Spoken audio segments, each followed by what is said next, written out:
Radio Patrimoine et Capital présente le grand rendez-vous de l'épargne. Une émission présentée par Quentin Ballaurent et Cédric Decoeur. Bienvenue à toutes et à tous, on est ravis de vous accueillir. Salut Quentin. Salut Cédric. Comme chaque mois, on se retrouve pour passer une petite heure ensemble autour des grands thèmes qui forgent un petit peu la marche de votre épargne. Et ce mois-ci, on va s'intéresser à un outil qui peut bien évidemment tenir toute sa place dans votre portefeuille, même s'il est peut-être moins développé en France qu'il ne l'est dans d'autres pays. Cet outil, il est en 3 lettres, c'est l'ETF, placement qui reste aujourd'hui minoritaire, mais BlackRock nous le dit, la France, au contraire de ses voisins comme l'Allemagne ou encore le Royaume-Uni, part de plus loin et donc on devrait pouvoir rattraper tout ça.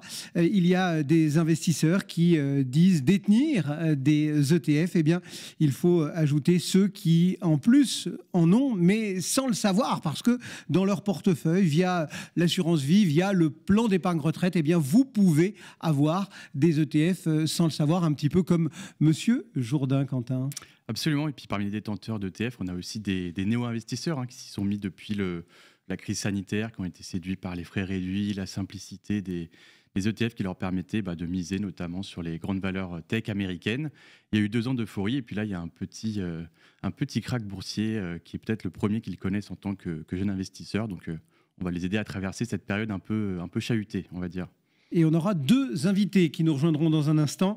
Olivier Malteste, directeur des investissements chez Yomoni, et Guillaume Berthiaud, le président de Sofidy Gestion Privée. Et puis vous en avez l'habitude, si vous suivez régulièrement ce grand rendez-vous de l'épargne, on répondra ensuite à toutes vos questions. N'hésitez pas à nous écrire questions@capital.fr et ce sera Nathalie Cousigo-Suas, notamment notaire à Paris, qui viendra épauler Guillaume Berthiaud pour cette 2e partie.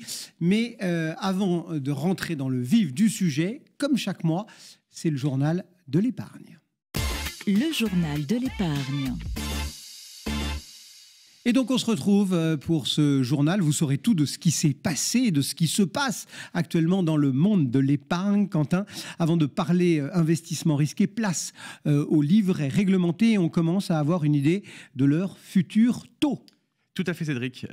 Après avoir été raboté le 1er février dernier, on s'en souvient, les taux de vos livrets réglementés, donc le livret A, LDDS, le LEP, vont de nouveau être revus à la baisse le 1er août.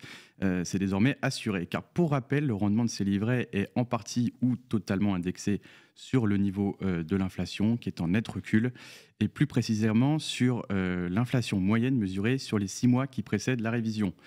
C'est-à-dire entre janvier et juin pour la prochaine mise à jour, qui sera annoncée mi-juillet pour une entrée en vigueur le 1er août. Un peu compliqué, mais on y arrive. Avec la publication des chiffres de l'inflation du mois de mars, ce qu'il faut retenir, c'est que nous en sommes à la moitié de l'équation, avec 3 mois sur 6 déjà connus. Alors, vous avez sorti, Quentin, la calculatrice du côté de Capital, et Exactement. Cette savante formule, qu'est-ce qu'elle nous donne comme résultat ? Alors, pour le livret A, qui est passé de 3 à 2,4% le 1er février, on le rappelle, c'est une nouvelle chute qui est à prévoir pour ces 57 millions de titulaires.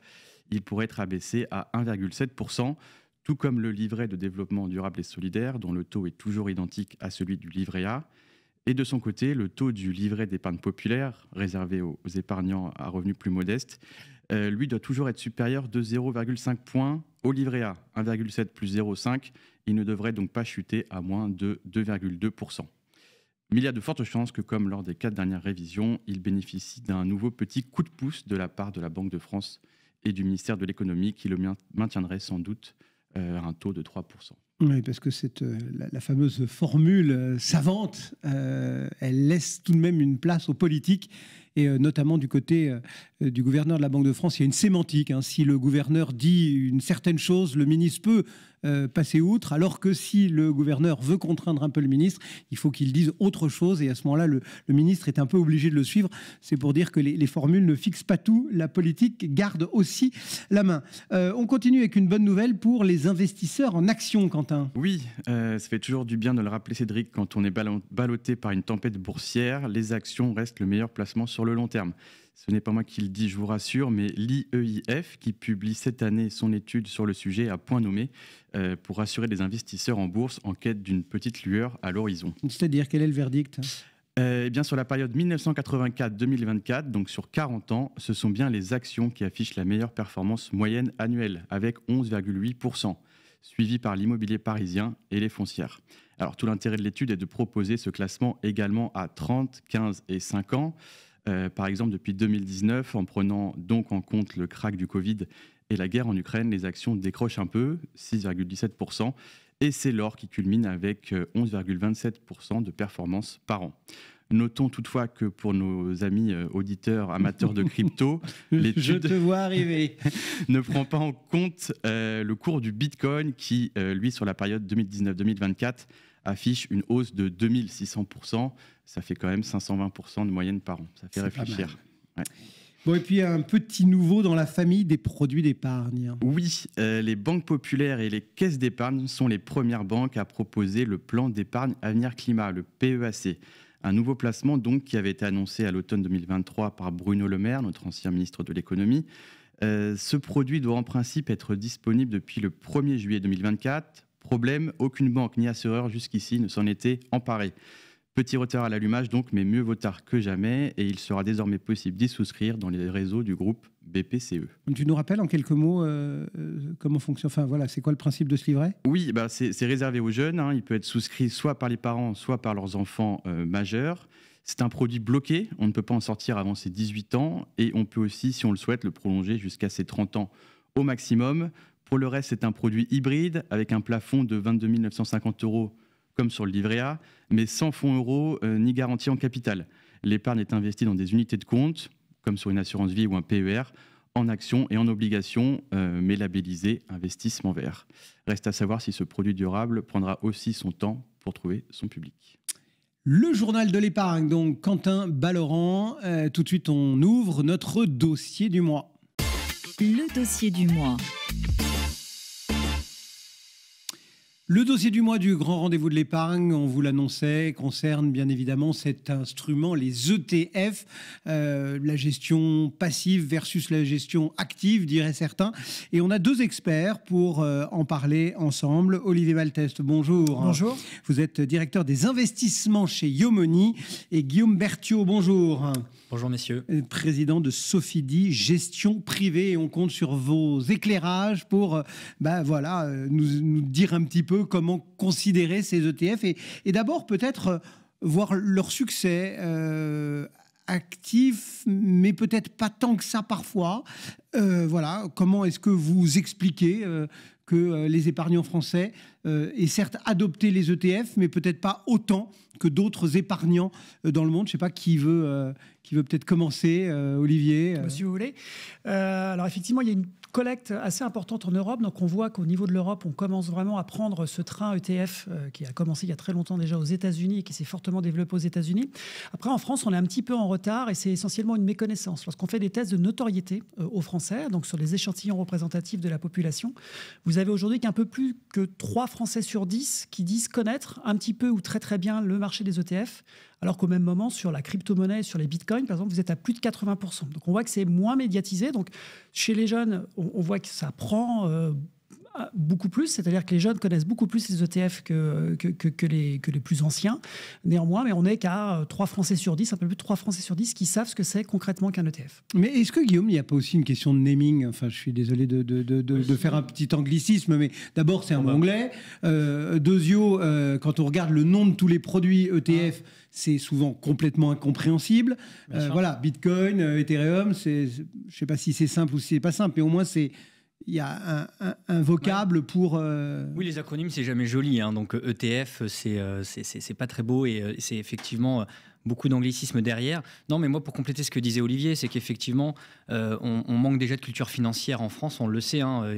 La Commission européenne avait publié un rapport en juillet 2023. On était en dessous de la moyenne de l'UE. Donc, on manque de culture financière. Et puis, j'ajouterais aussi quelque chose pour moi qui explique le retard, c'est aussi le côté très prudent des épargnants français.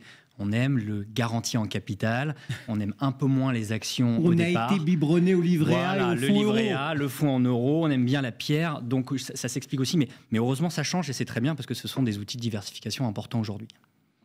Est-ce que ce sont Alors, parce qu'on a parlé du succès relatif, mais est-ce que ça peut s'adapter à toutes les catégories d'épargnants? Est-ce qu'il y a un ressort aussi de ce point de vue-là, Olivier? Est-ce que finalement on peut baser une stratégie d'épargne ou d'investissement Tout à fait, parce qu'aujourd'hui, sur les ETF, vous allez retrouver tout le spectre d'investissement possible, que ce soit des ETF monétaires ou quasi monétaires, donc avec des très très faibles risques, des ETF obligataires sur les différents États et également sur les entreprises, que ce soit de l'investment grade, du high yield, et évidemment les ETF actions, avec toutes les zones géographiques possibles et beaucoup de stratégies d'investissement. Donc vous pouvez faire tout de votre investissement uniquement à base d'ETF aujourd'hui. Voilà, j'ajouterais peut-être juste qu'il faut quand même avoir en tête qu'on est sur des placements qui ne sont pas garantis en capital, donc il faut être en mesure d'accepter une part de volatilité. Voilà, mais à partir du moment où effectivement on veut prendre un peu de risque, et comme disait Olivier, il existe aujourd'hui des milliers d'ETF et il y en a un peu pour tous les goûts, toutes les couleurs. Mais après, attention, il faut rentrer un peu dans le détail parce que ce n'est pas un placement qui est si simple qu'il n'y paraît. Oui, parce que l'ETF, voilà, c'est le produit, c'est le générique, on va dire. Ouais. Et derrière, ils adressent tel ou tel sous-jacent, entre guillemets, et on en a qui sont hyper concentrés. Et si on ne fait pas attention, on va se retrouver... je ne vais pas dire collé, mais en tout cas concerné par une classe d'actifs hyper restreinte. Ça peut être aussi une forme de piège. Oui, parce qu'en fait, vous avez des ETF diversifiés sur des géographies, vous avez des ETF diversifiés du côté sectoriel, mais il faut faire attention à la fausse diversification. Justement, on a effectivement dans un ETF, c'est diversifié, oui, pourquoi? Parce que vous avez plein d'entreprises à l'intérieur, ça c'est une chose, c'est certain. En revanche, attention au type d'ETF sur lequel vous investissez. Vous en avez qui sont pondérés par capitalisation boursière. Vous en avez d'autres qui sont équipondérés plutôt par nombre d'entreprises. Et donc là, il faut faire attention parce que quand on investit par exemple sur le MSCI World, qui est un des ETF les plus, enfin c'est un des ETF les plus utilisés, c'est un indice qui est repliqué sous plein de formes d'ETF. Et donc dans cet indice, vous avez énormément de sociétés. Vous vous dites MSCI World, waouh, ça y est, je touche à tout.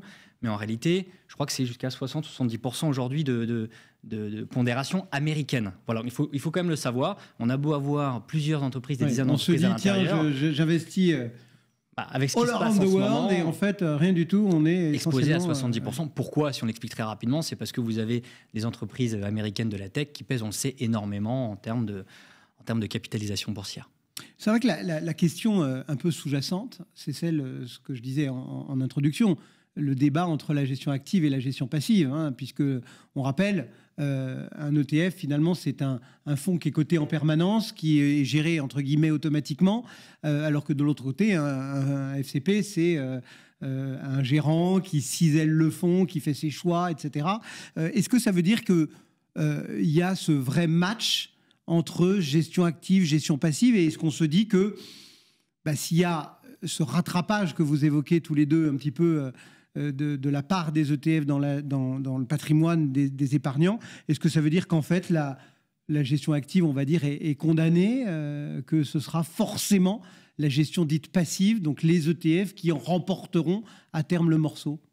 Non, parce qu'effectivement, il y a match, entre guillemets. Sur les performances, il n'y a pas trop de match sur du long terme, puisqu'on sait que la gestion indicielle a tendance vraiment à surperformer. Ça, c'est assez clair. Moi, ce que j'aime bien prendre comme exemple, c'est le marché américain. Pourquoi? Parce que les ETF sont beaucoup plus développés et existent depuis plus longtemps qu'en Europe. Et en plus, ils ont un avantage fiscal aux États-Unis. Donc, ils ont vraiment tous les feux verts pour eux. Et effectivement, aujourd'hui, la gestion indicielle est majoritaire aux États-Unis, mais de très, très peu. C'est-à-dire qu'on est légèrement au-dessus de 50%. Et donc, on voit qu'aux États-Unis, alors qu'ils ont quand même beaucoup d'avantages, y compris fiscaux, ils n'ont pas complètement gagné le match. Donc en fait, il y aura toujours un équilibre entre gestion active, gestion indicielle, mais néanmoins, effectivement, il y a encore en Europe une part de marché relativement importante et un retard qui est en train de se récupérer, mais qui existe encore aujourd'hui. Et donc, on devrait continuer à avoir une forte progression des ETF, ce qui, à mon avis, fait du sens, puisque c'est vraiment un instrument très efficient qui diminue les frais et qui, sur du long terme, est structurellement plus performant que la gestion active. Guillaume, on va voir un match plié, ou au contraire, vous pensez aussi qu'il y a une forme d'équilibre qui va finir par se trouver? Non, pour moi, c'est pas un match, c'est plutôt une équipe. En réalité, c'est que c'est complémentaire.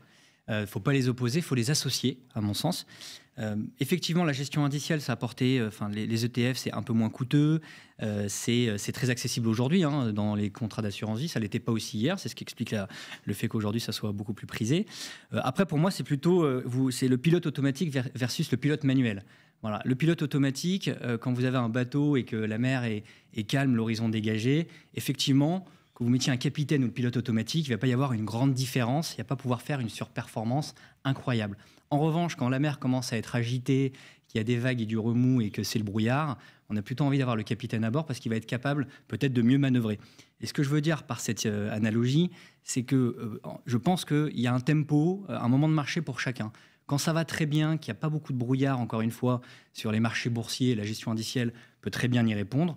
En revanche, quand on commence à être dans des moments chahutés comme on est en train de connaître, je pense qu'il faut un bon capitaine. Oui, justement, les vagues, le brouillard, on y est un petit peu ces dernières semaines niveau boursier. Par exemple, pour des investisseurs qui n'auraient pas fait cette diversification avec des fonds actifs qui seraient uniquement en ETF, qu'est-ce qu'on peut leur donner comme conseil? Je ne sais pas, par exemple, s'ils étaient uniquement sur des ETF actions, est-ce qu'il faut aller sur des ETF moins volatiles, des ETF obligataires, des ETF sur des matières premières?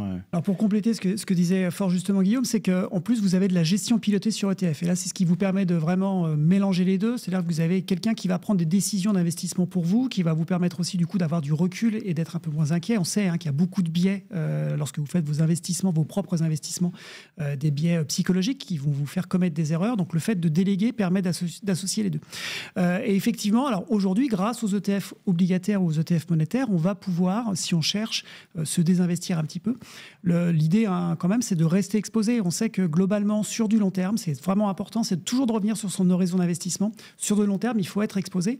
La période récente nous l'a aussi montré, c'est-à-dire que les clients qui se seraient désexposés, qui auraient pris peur et qui auraient raté la journée du 9 avril, au moment où Donald Trump a décidé de suspendre pour 90 jours, ils perdent quand même une grosse part de la performance certainement de l'année. Et donc, il y a quand même une règle, globalement, en investissement, c'est qu'une fois qu'on a vu son horizon d'investissement et qu'on a fait son profil de risque et son appétence au risque, même au milieu de la tempête, il faut avoir tendance quand même à rester exposé. Donc, on peut faire évidemment des modifications d'allocation pour modifier un petit peu son paramétrage, mais l'idée, c'est quand même globalement de rester exposé, parce que lorsqu'on a des rebonds, et on a des rebonds qui peuvent être très, très violents, il faut pas rater ces journées de bourse positive. Oui, c'est une question qui dépend vraiment de votre profil d'investisseur. C'est-à-dire, est-ce que vous êtes dans une démarche un peu plus spéculative? Vous avez le droit de vous dire, je vais peut-être faire un bon coup, etc. Donc, il y en a qui, à l'inverse, peuvent décider de se positionner après une baisse de marché. Ou est-ce que vous êtes dans une position que nous, on voit plus avec nos clients de long terme? Parce que je rappelle que quand on est sur un fonds action ou un fonds coté de manière générale, on recommande au moins 5 ans d'horizon d'investissement. Pourquoi? C'est hyper important de le rappeler, c'est parce que 5 ans, on est capable d'absorber des cycles positifs et des cycles négatifs. Donc quand nous, on engage des clients sur des stratégies cotées en bourse, actions ou obligations, on insiste bien sur ce sujet-là. Bon, si on commence par un cycle négatif, baissier, c'est jamais très agréable, mais il faut rester accroché et on s'accroche à l'horizon long terme. Donc voilà, c'est vraiment selon votre spécificité d'investisseur.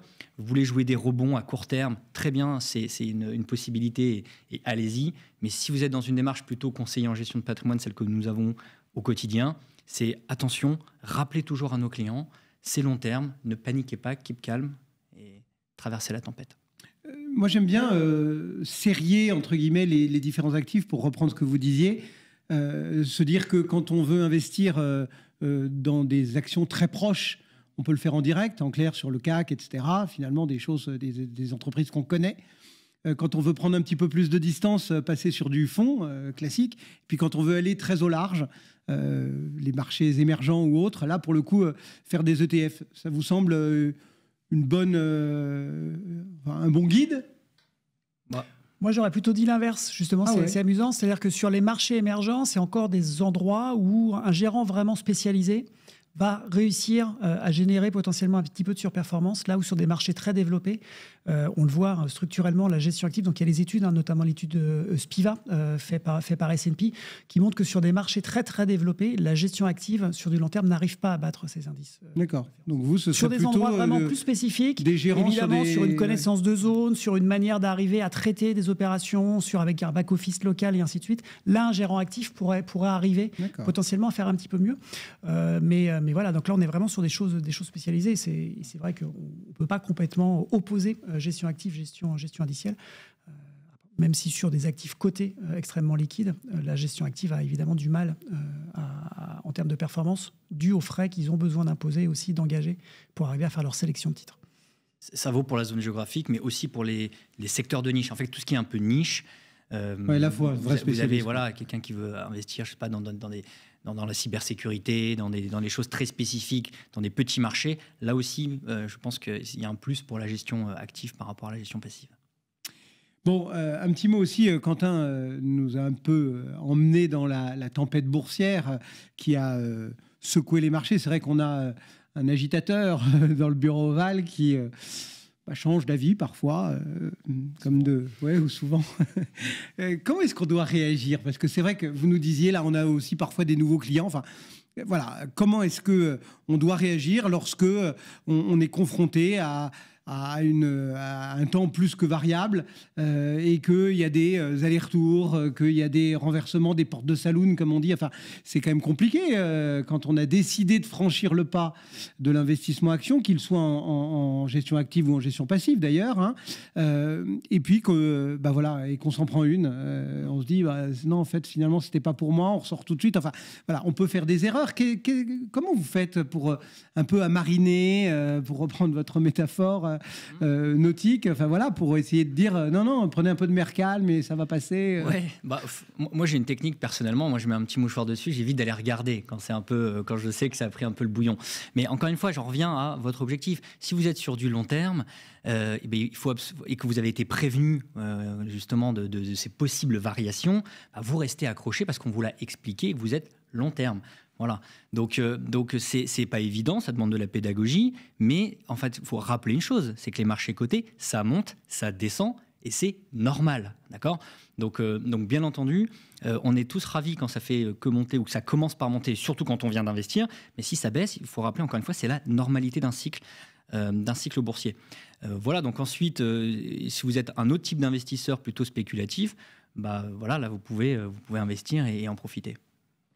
Mais les épargnants français, on sait très bien, ils sont averses au risque et asymétriques dans leurs attentes. Hein, donc, c'est pas facile. Faut faire preuve de beaucoup de pédagogie, c'est ça? Exactement. Ce qu'on essaye aussi de faire dans ces émissions. Exactement, c'est ce que nous on essaye de faire au maximum. C'est-à-dire qu'on est surtout essentiellement en gestion pilotée. C'est-à-dire qu'on a la main pour le compte des clients, mais ce qui n'empêche pas, et c'est normal, que des clients s'inquiètent et des clients nous appellent. Donc, ce qu'on a mis en place, par exemple, concrètement, là, avec l'épisode qu'on a actuellement, c'est qu'on fait un point régulier, donc quotidien, de marché, qui est disponible pour nos clients. Ils ont sur leur application vraiment ce qui s'est passé la veille, ce qu'on va suivre sur la journée. Et c'est pas, on surréagit pas. C'est là qu'on va pas changer les allocations de manière quotidienne, évidemment, parce que en plus Donald Trump peut changer d'avis plusieurs fois par jour. Donc c'est vraiment la chose à ne pas faire. La vraie difficulté, c'est d'arriver à extraire du bruit ambiant des tendances relativement fortes. Mais par contre, on accompagne et on explique, parce que ça, c'est très rassurant pour les clients. Ils se rendent compte comme ça qu'il y a effectivement un pilote et quelqu'un qui suit les investissements pour eux et qui va leur expliquer ce qui se passe, pourquoi le marché réagit de telle manière ou de telle autre.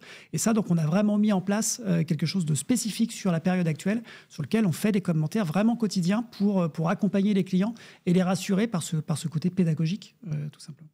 Et comment vous percevez cette période? Est-ce que ça a été un moment un peu plus tendu que d'autres? Est-ce que vous avez eu plus d'appels, de contacts de vos clients sur ce mois en particulier? Non, alors il y a vraiment deux catégories de clients. C'est-à-dire que les clients qui nous ont rejoints depuis un certain temps, ils ont connu notamment les 2 années 2023-2024 de performance positive. Donc ils savent que sur les marchés, lorsqu'on est là sur du long terme, on arrive à avoir une performance positive. Ce qui est un peu plus compliqué, c'est normal, c'est pour les clients qui nous ont rejoints plus récemment, notamment en voyant ces performances positives-là, et qui commencent par une séance de baisse. C'est exactement ce que vous disiez. Lorsqu'on investit, ce qui est très important, c'est son horizon d'investissement. Donc, on est là pour du long terme. Mais c'est vrai que quand on commence par une séance de baisse, on commence par se dire, mais en fait, est-ce que j'ai vraiment bien fait? Est-ce que c'était vraiment le moment? Est-ce que j'aurais pas dû attendre? Sachant que personne ne sait exactement à quel moment les marchés vont baisser ou vont monter. C'est toujours plus facile après coup. Et donc, ces clients-là, il faut les accompagner, il faut les rassurer, il faut leur rappeler qu'ils sont venus avec un projet d'investissement, un projet d'épargne sur du long terme et remettre les choses en perspective avec les baisses qu'on a pu voir et qu'on est en train de voir actuellement depuis le début de l'année. Ça crée du doute et c'est normal. Après, on en parlait un petit peu ensemble avant, c'est que pour ceux qui sont investis depuis un certain temps, il y a quand même eu par le passé d'autres zones de turbulence assez proches. Il y a quand même eu le Covid, il y a eu guerre en Ukraine, inflation, ça fait beaucoup de choses et c'est vrai qu'il il y a quand même aussi une forme d'habitude de certains investisseurs aujourd'hui qui commencent, donc finalement les Français commencent aussi à se faire un peu à la volatilité, et tant mieux. Et ensuite, je complète, enfin c'est exactement ça, il faut sortir du bruit ambiant, ça monte, ça descend pour des raisons très précises. Nos amis côté outre-Atlantique, notamment Donald Trump, dit beaucoup de choses et ça fait varier les marchés. Mais la question qu'il faut se poser, parce qu'on est quand même en mesure de donner des conseils peut-être d'arbitrage à nos clients dans ces cas-là. Oui, parce qu'il y en a qui peuvent se dire, en fait, finalement... ces marchés actions, on va faire un peu une généralité, mais le marché action finalement n'est pas fait pour moi, je vais tout remettre sur de l'IMO par exemple, oui, ça va résonner chez vous. Il y en a peut-être qui réalisent que finalement c'est pas fait pour eux, et bon, dans ce cas-là on le sait assez rapidement, mais sinon la vraie question c'est quand on est encore une fois, on en revient à l'horizon de placement long terme parce que tout repose là-dessus, et l'action c'est avant tout un placement long terme, est-ce que les perspectives de générer de la performance sur les 5 prochaines années sont toujours réelles sur les actions sur lesquelles je suis investi? Bon, a priori, si la réponse est oui, on est en mesure de dormir tranquille.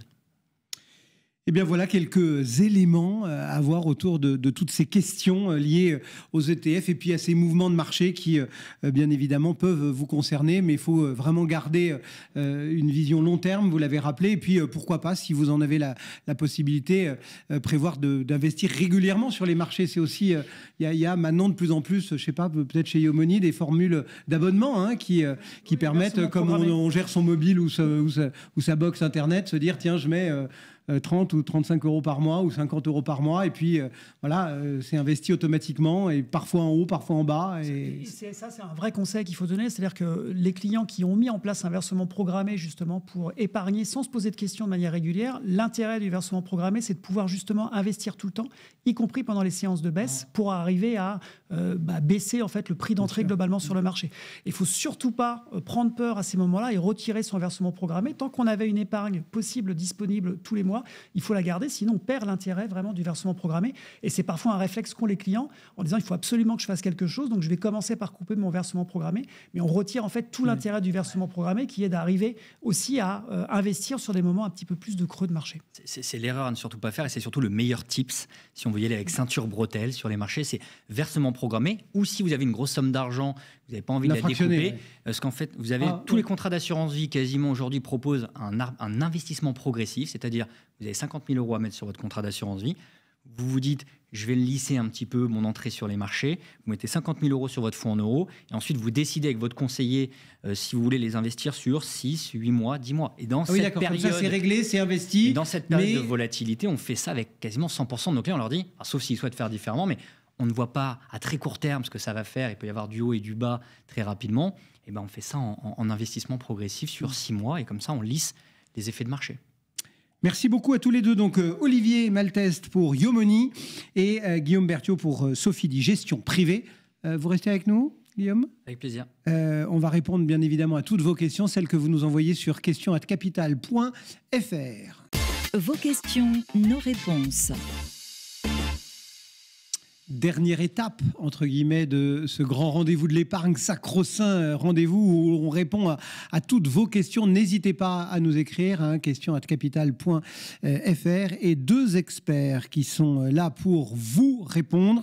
Guillaume Berthiaud qui est resté avec nous pour Sofidy Gestion Privée, et on accueille Nathalie Coussigou-Suas. Bonjour Nathalie. Bonjour à tous. Merci d'être au rendez-vous, notaire à Paris. Et on commence avec une question que nous envoie Marilyn, qui vient de partir à la retraite et elle souhaite souscrire une assurance vie en pensant à la transmission de son patrimoine sans imposition en cas de décès.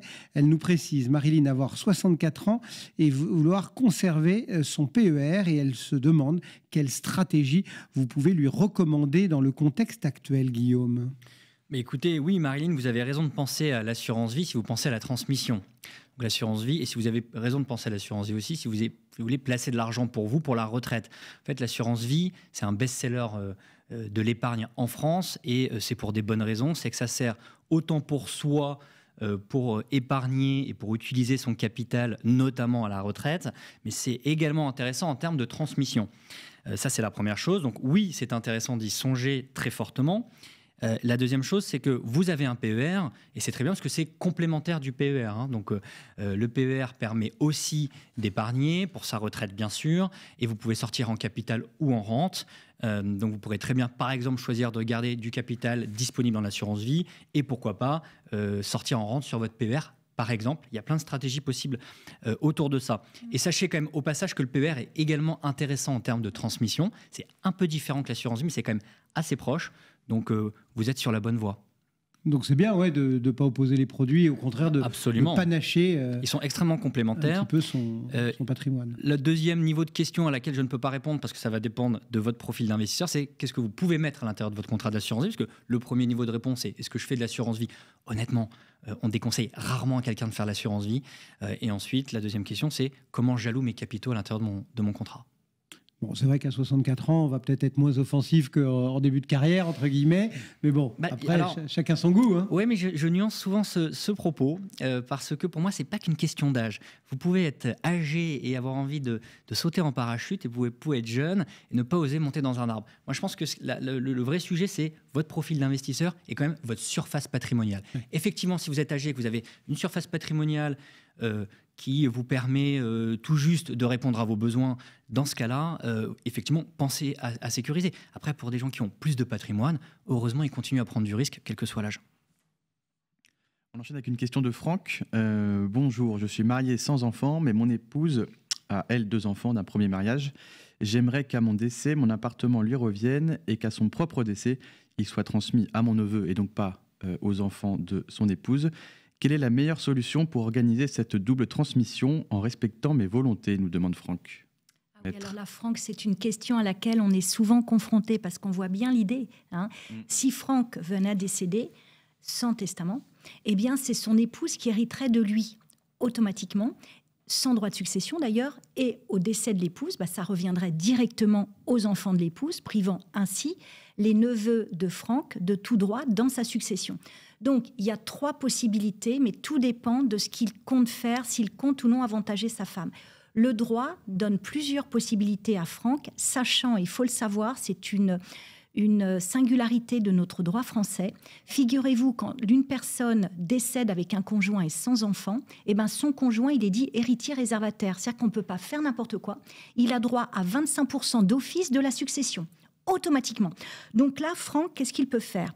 Il y a 3 choses. Soit par un testament, en disant j'institue légataire universel mon épouse. En revanche, il y a une distinction sur l'appartement. Par exemple, on peut opérer un démembrement. On peut dire je lègue l'usufruit à mon épouse, c'est-à-dire le droit viager, d'y habiter, de louer et de percevoir les loyers. En revanche, au décès de l'épouse, c'est les neveux qui héritent totalement de l'appartement.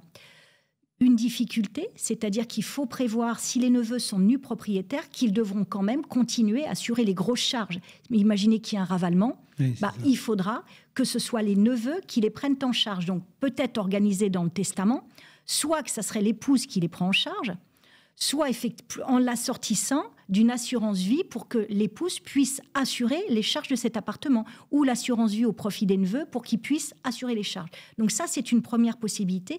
Une autre possibilité beaucoup plus souple, mais qui est moins sécurisante pour Franck, c'est de faire ce qui s'appelle un legs résiduel. C'est-à-dire de dire, je lègue tout à mon épouse, simplement, à son décès, si elle n'a pas jugé bon de vendre l'appartement parce que peut-être qu'elle en avait besoin, eh bien cet appartement qui sera donc intact, je veux qu'il revienne à mon neveu. C'est ce qu'on appelle un legs résiduel. Mais ça, c'est laissé au bon vouloir de l'épouse parce qu'effectivement, si elle a besoin... Elle peut avoir tout mangé. Elle peut avoir tout mangé parce qu'elle en aurait eu besoin. Mais en revanche, elle ne peut pas le transmettre. Donc, vous voyez, entre 2 mots, il faut choisir le moindre parce que si il lègue l'usufruit à son épouse versus la nue propriété à ses neveux, donc qui serait déjà propriétaire mais avec un usufruitier qui serait son épouse, l'épouse, elle pourra jamais vendre le bien si elle en a besoin. Elle est en quelque sorte soit condamnée à y rester, soit à louer le bien. Mais c'est possible, le droit permet à Franck d'avoir cette possibilité. Juste, vous évoquiez le fait de pouvoir payer, subvenir à l'entretien de ce bien-là. Si Franck dit il y a une assurance vie qui est là comme une porte pour la soif pour les neveux autres, c'est c'est possible de limiter l'utilisation de cette assurance vie à l'entretien de l'appartement, ou là, entre guillemets, c'est au bon vouloir des neveux qui peuvent très bien décider de taper dans la caisse pour partir en vacances? Bien sûr, tout à fait, à charge d'affecter aux travaux, et puis le reliquat leur reviendrait. Et sachez que l'assurance vie, c'est quand même, si les versements ont été faits par Franck avant ses 70 ans, c'est quand même un régime fiscal extrêmement favorable pour les neveux. Mais ce que je veux dire, c'est qu'il peut flécher cette assurance vie. Mais bien sûr, on peut, comme un testament ou comme un legs, faire des fléchages, et effectivement, c'est tout à fait possible. Et puis eux, s'ils recouvrent l'appartement au décès de la veuve, ils ont intérêt à ce que ça fonctionne. Puis de toute façon, s'il y a un syndic, si les travaux ne sont pas payés, le syndic, au final, finira par mettre l'appartement en vente, puisqu'il dispose de ce qu'on appelle un super privilège, un privilège légal pour leur permettre de recouvrer les charges non payées. Oui. Mais il y a des possibilités pour Franck, en effet. Voilà donc votre réponse, Franck. Question de Corinne à présent, Guillaume. 58 ans, elle gagne le SMIC et elle vit en HLM. Elle voudrait améliorer un peu sa situation au moment de sa retraite et éviter de devenir un poids pour ses enfants.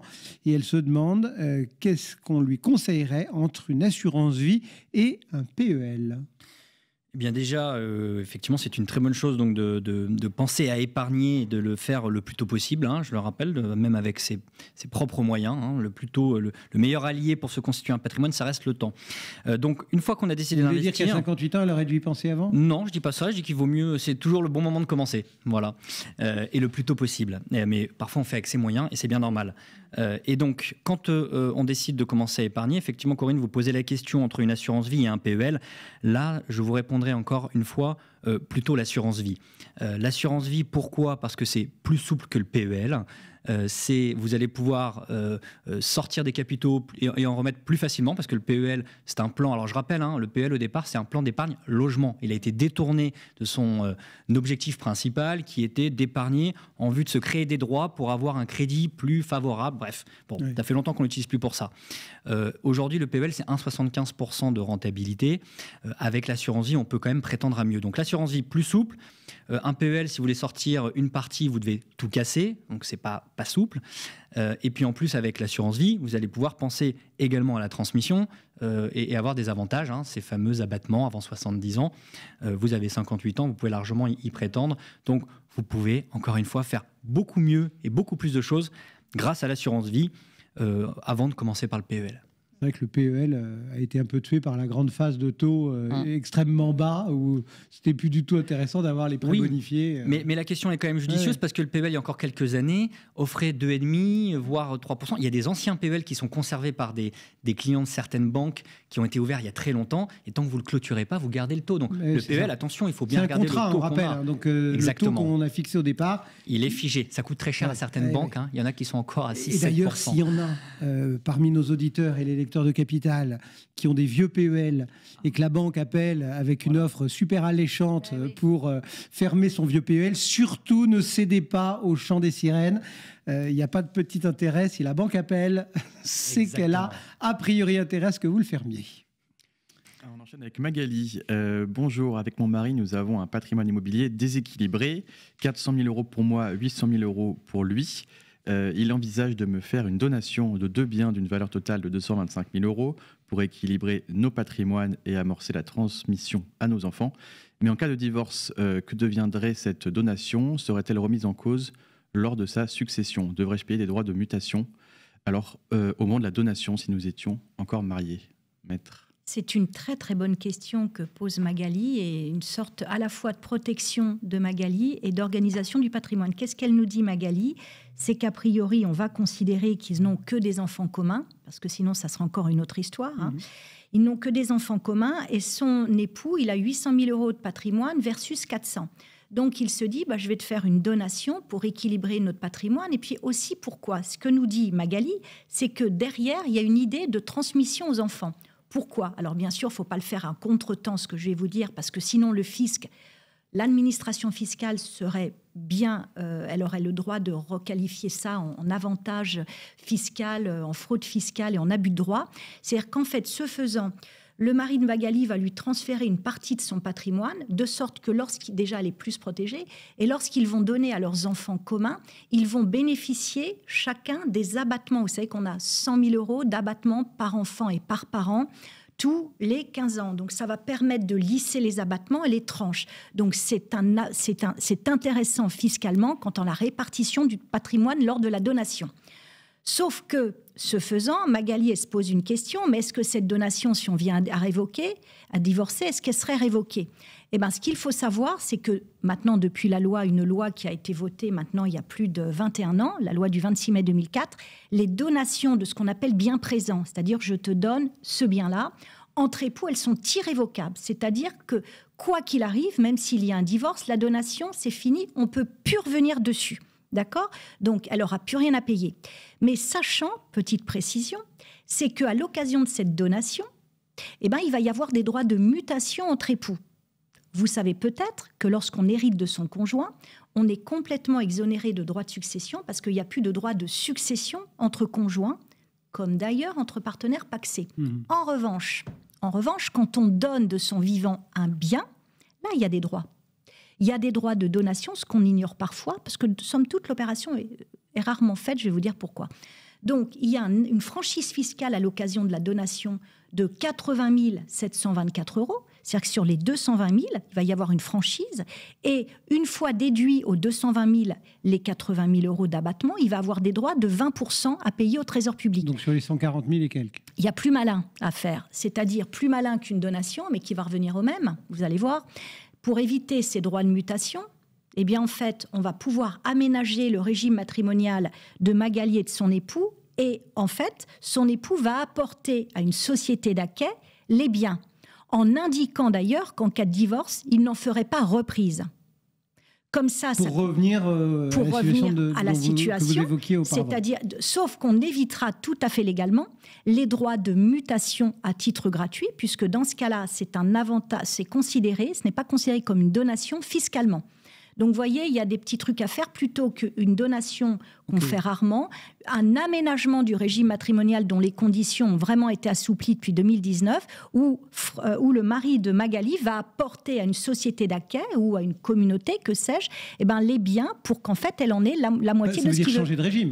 Aménager, changer ou aménager, c'est pareil. En fait, oui. changer, sauf que s'il y a des enfants dans l'histoire, puisqu'il y en a visiblement... il y aura juge aux affaires familiales. Non, parce que justement, il y a une réforme le 23 mars 2019 qui permet maintenant, effectivement, d'aménager le changement ou la modification du régime matrimonial. S'ils sont majeurs, ils ont effectivement un droit de regard, ils ont le droit de s'opposer, auquel cas il faudra aller devant le juge aux affaires familiales. S'ils ne disent rien, eh bien, effectivement, l'aménagement suivra son cours. Eh bien, donc, voilà comment aménager au mieux, effectivement, cette répartition. Mais c'est bien d'y penser. Hein, c'est bien d'y penser. C'est vrai que ça paraît un peu complexe. Alors, ce qu'il faut pas faire en matière familiale, c'est qu'il ne faut pas faire des usines à gaz où plus personne n'y comprend rien. Il faut faire quelque chose de simple, d'une part. Bon, là, ça paraît un peu subtil, mais somme toute, c'est relativement simple. On arrive au même résultat en payant 10 fois moins cher, d'une part. Mais aussi, il ne faut pas que ce soit requalifié en abus de droit. C'est-à-dire qu'il ne faut pas que l'administration fiscale dise « Non, mais attendez, mes petits amis, vous êtes bien gentil, mais du coup, à l'occasion de cet aménagement du régime matrimonial, c'était pour donner à vos enfants et permettre de bénéficier des abattements à la fois de papa et de maman. Donc, il faut le mini-abus de droit, quoi. Voilà, le mini-abus de droit. Principalement, donc, on a le droit de le faire, mais avec précaution, en respectant des délais. Et puis après tout, c'est pas vraiment un abus de droit parce que elle aura quand même, faut le justifier, elle aura quand même l'usufruit, elle pourra donner. Enfin bon, il faut quand même l'expliquer au regard de l'administration fiscale. Voilà donc quelques conseils. Question de Stéphane Guillaume. Ses parents âgés disposent d'un patrimoine important et ils sont 2 enfants. Il a une sœur, il a 5 enfants des revenus modestes et ses parents ne l'aident pas, ce qui tend un peu les relations. Et du coup, il se pose 2 questions. Si l'un de ses 2 parents décède et qu'ils ont fait une donation au dernier vivant, est-ce qu'il a un moyen légal d'obtenir tout de même un petit peu d'argent. Et puis, peuvent-ils choisir, via un testament ou une clause bénéficiaire d'assurance vie, de favoriser certains petits-enfants au détriment d'autres, voire de le déshériter, lui ainsi que sa fille cadette? Mais écoutez, oui. Alors Stéphane, pour la première question, si l'un des 2 parents décède et qu'ils ont fait une donation au dernier vivant. Alors il y a souvent, c'est ambigu ce terme. C'est pas nécessairement parce qu'il y a une donation au dernier vivant qu'on va nécessairement ne rien toucher dans la succession lorsqu'on est enfant. Et maître, n'hésitez pas à me compléter. Mais ça va dépendre surtout de ce que va retenir le conjoint survivant comme option. Donc en fait, une donation dernier vivant, ça ouvre des droits pour le conjoint survivant. Et c'est vrai qu'en fonction de ce que retiendra comme choix le conjoint survivant, il se peut qu'il y ait ou non du capital pour les enfants. Donc voilà pour la première question. Et ensuite, peuvent-ils choisir via un testament ou une clause bénéficiaire d'assurance vie de favoriser oui, on peut favoriser. Tout n'est pas exactement égalitaire dans une succession. Vous avez ce qu'on appelle une réserve héréditaire et une quotité disponible. Ces deux termes, qu'est-ce que ça signifie? C'est qu'on ne peut pas vous déshériter complètement sur le plan civil, sur le plan successoral, mais on a une petite part qu'on peut allotir à un autre héritier et donc avantagé. Mais il y a des limites à respecter. Si on excède cette part réservataire, on est en droit en tant qu'héritier de lever la main et de dire non, j'ai pas eu ma réserve. Je me suis fait gruger. Ça dépend en plus du nombre d'enfants. Absolument. C'est l'article 913 qui donne la limite. En l'espèce, là, Stéphane, il dit qu'il a une sœur. Donc en fait, ce qu'on appelle sa part de réserve, les parents, normalement, s'ils ne faisaient aucun testament, Stéphane et sa sœur auraient chacun, je ne vous parle pas du conjoint, mais la moitié. Ce que pourraient faire les parents, c'est effectivement que le patrimoine revienne 1/3 à Stéphane et 2/3 à sa sœur.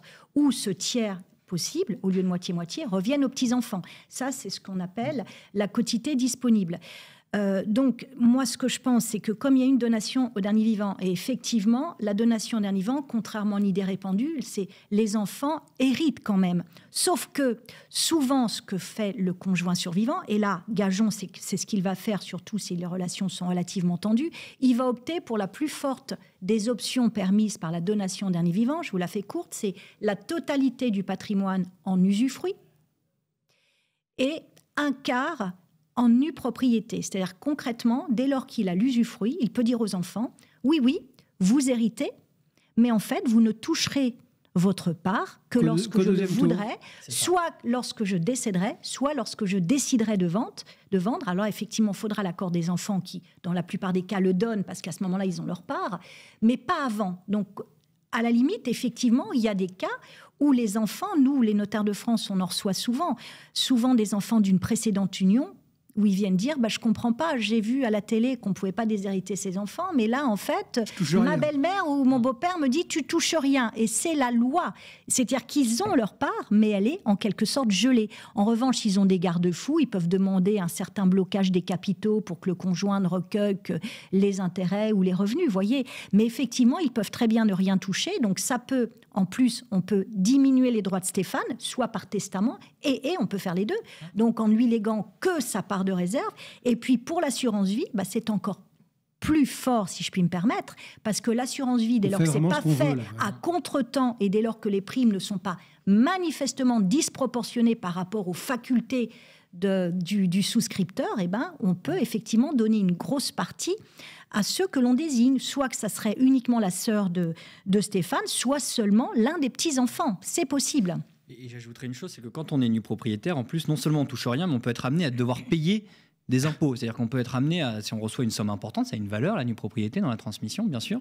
Et si ça excède les abattements, vous pouvez vous retrouver à devoir payer des droits de succession. Mais alors, il faut quand même dire que le droit de l'enregistrement et l'administration fiscale, il est prévu dans le Code général des impôts, dans ces cas-là, effectivement, qu'on puisse payer, et Dieu merci, parce que le droit de l'enregistrement, c'est pas un droit farfelu, qu'on puisse payer avec un petit intérêt, mais qui n'est pas élevé par rapport à ceux d'une banque, qu'au décès, en fait, de l'usufruitier. Ah oui. Sinon, on n'en sortirait plus. Ouais. On n'apprendrait rien et il faudrait en plus payer. Donc, ça serait la mort du pêcheur, excusez-moi.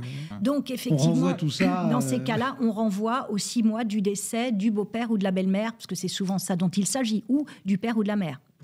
Merci beaucoup à tous les deux d'avoir répondu aux questions des auditeurs et des téléspectateurs de Radio Patrimoine et des lecteurs de Capital. N'hésitez pas à nous écrire et chaque mois, bien évidemment, nos spécialistes viennent vous répondre. questions@capital.fr. Merci beaucoup Guillaume Berthiaud donc pour Sophie Di Gestion Privée et Nathalie Coussigou-Suas, notaire donc à Paris. Une toute petite virgule et on découvre la une de Capital. La une de Capital. Et comme chaque mois, pour terminer ce grand rendez-vous de l'épargne, on découvre ce que vous allez trouver, ce que vous allez pouvoir aller courir chercher dans vos kiosques. Qu'y a-t-il à la une de Capital, Quentin? Eh bien, à la une, dans vos kiosques, on aura un dossier succession dans Capital, 10 pages pour transmettre à moindre coût. Intéressant. Et puis, on aura aussi une grande enquête sur le réarmement de l'Europe. On se demandera si la France va ou pas en profiter. Eh bien voilà, c'est à découvrir dans tous vos kiosques, le dernier numéro de Capital. Merci Quentin. Merci Cédric. On se retrouve le mois prochain. Avec plaisir. Pour un nouveau grand rendez-vous de l'épargne sur Radio Patrimoine en collaboration avec Capital. C'était le grand rendez-vous de l'épargne, une émission présentée par Quentin Ballaurent et Cédric Decoeur, à retrouver sur Radio Patrimoine, Capital et en podcast sur toutes les plateformes.